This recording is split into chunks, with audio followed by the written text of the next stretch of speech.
Lastly, we have Andrew Hanna from Tect. It is a full-service architectural studio committed to working with a client's goals collaboratively, achieving program and budgetary goals with progressive design. And he has over a decade of experience in architectural design and construction, specializing in commercial, residential, retail, and interiors work. So my name, like I said, is Andrew Hanna. I'm an architect. It's a small firm. I'm both the CEO and the janitor. It's a one-man shop. I used to work for a relatively mid-sized, almost successful firm right around here named AKA.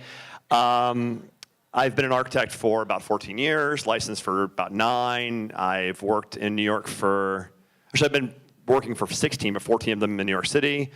This place drives me crazy. I'm originally from the South, which has its own problems right now, obviously, as you're probably well aware.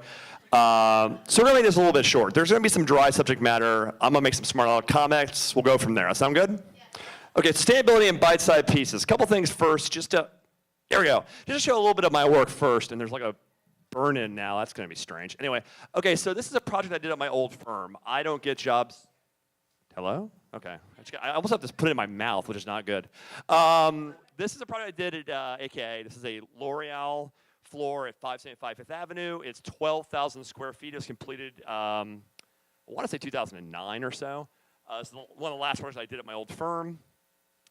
It was LEED accredited. Do you guys know what LEED is? Did I mention that at all today? No, oh, this will make my life a lot easier then. So LEED is a construction protocol that deals with sustainability. It is sort of the leading thing that most people in my profession look at to see if something's sustainable as far as the built form goes. So you can see right there, this is a corporate interior. There's certain design techniques we'll talk about briefly on this. This is a floor plan. This is a full gut of a 12,000 square foot floor. It's about 100 people there.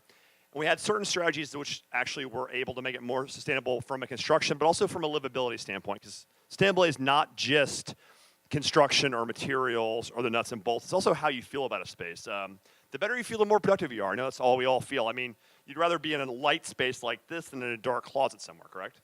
So as you can see right there, a lot of old corporate interiors will have all the offices on the perimeter. We've made the decision to move most of our workers to the window walls, making the offices have storefront sort of windows facing out, so they all get natural light, as opposed to the executives getting natural light and everybody else just having a windowless hole. We've gone ahead and made the ceilings here higher. We have a very condensed HVAC system here, so we're able to make these ceilings much higher, because there's no ductwork here, which we'll show on our floor plan. So we're able to get a lot of indirect light. Obviously, lights like these, I'm pointing at the ceiling, these metal halides are actually pretty useful as far as lighting goes, but they're direct lights. When you're working, you want sort of an indirect diffuse light. So by raising the ceilings here, we're able to get a higher ceiling.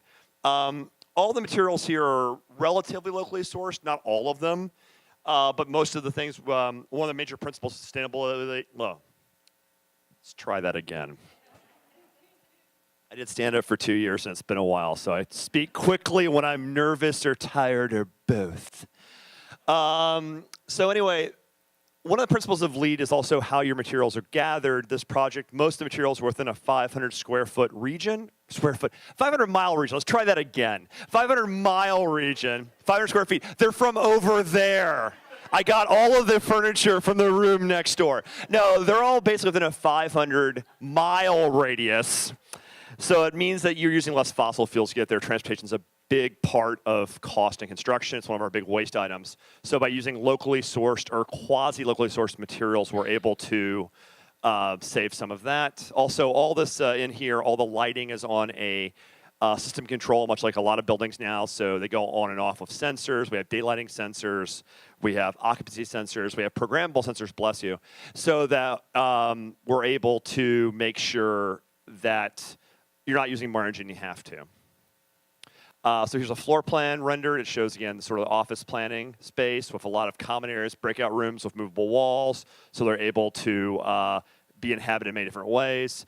During construction, one of the vice presidents, who was a huge pain in the rear, actually mandated his office win here. So this whole perfect design got changed while we're in construction, so that guy's probably going to Hades, but that's not my problem. But we had to change this wonderful sort of open breakout area because he was a selfish person. But anyway, the concept still remains. Executives, what I'm going to do. You'll notice those lights here, right here. These are metal halides. You have the same things here, I'm pretty sure. Metal halides burn a certain metal that uses a lot less energy than even some LEDs. They're a very efficient light source. Also, they take about 20 minutes to turn on. So once when I was doing the photo shoot for this, I accidentally turned them off, making my photographer hate me because we had to wait for them to come back on, ruining the shot. Fantastic. But they are also very efficient. And that's the sort of trade-off you're making with design, is you're making sustainable decisions that also might have something where there's a trade-off. Metal halide lights are wonderfully efficient. Metal halide lights take forever to come on. You can't put them in most retail applications because if you open at 9:30, you better be there at 8:30 to make sure all the lights work. Whereas in a corporate interior, there's not a timer. They're going to come on at a certain hour, you're going to be okay. Okay, so what's sustainability in relation to the built form? Now, you guys are all mostly librarians, correct? Librarians are awesome people. You guys are doing God's work by making people smarter. I really appreciate that. I'm from the South. Most of my family can't read, so I'm glad some people here are trying to bring culture to the masses. I have never had much luck with that myself. The key takeaway from all this block of text, we're kind of low on time. I'm not going to talk about every word. Sustainability is not a one-time treatment or product. It's really a process that applies to buildings, products, lots of things. Most people speaking before me, I'll assume I haven't been here all day, have talked about this as an iterative process. You go through a lot of iterations, and you're trying to make what's a closed loop. You're trying to make sure that materials you get reused. There's talking about whole life cycle systems.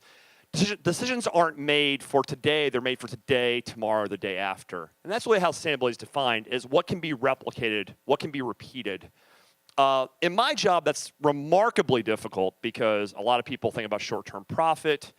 The people speaking before me were wonderful, by the way, but they made one argument which I can't make, in that they're always saying they compete on things other than cost. I've never in my life tried to convince anybody to do the right thing for doing the right thing. I find it doesn't work. I try to say, you'll do the right thing because it'll save money. You'll do the right things that will benefit you. I'm an idealistic cynic. I believe the only way to approach these things is to hit them in their wallet. So I'll tell people, you'll make money if you do this. If you do the right thing, I'll make you make money.